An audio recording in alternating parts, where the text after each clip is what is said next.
South ஆஃப்ரிக்காவில் ஃபீல்டிங்னு பார்த்தீங்கன்னா APD Miller du Plessis இவங்க தான் ஃபீல்டிங்கு. இவங்களுக்கு மேலே ஒருத்தர் இருந்தாருன்னு சொன்னால் நம்ப முடியுதா? அவர் தான் ஜாண்டி ரூட்ஸ்.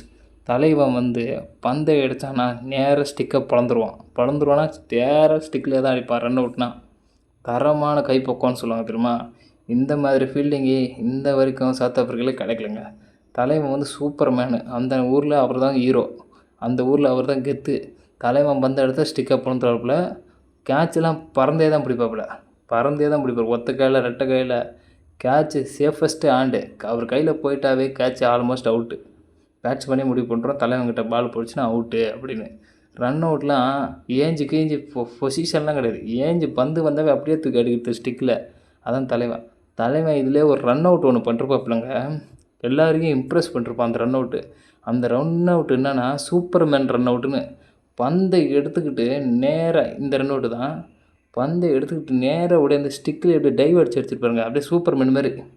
அந்த டிசியில் பார்த்துருப்பீங்களா சூப்பர்மேனு, அந்த மாதிரி ரன் அவுட்டு. தரமான ரன் அவுட்டு. தலைவனை பற்றி சொல்லணும்னா எனக்கு கூட அந்தளவுக்கு தெரியாது. 90s கிட்ஸ் யாராச்சும் இருந்தீங்கன்னா தலைவனை பற்றி நல்லா தெரிஞ்சிருக்கும். அவங்கக்கிட்ட கேட்டு பாருங்கள் தலைவன் யாருன்னு. எத்தனை பேருக்கு இந்த தலைவனை பிடிக்குன்னு கமெண்ட்டில் சொல்லுங்கள்.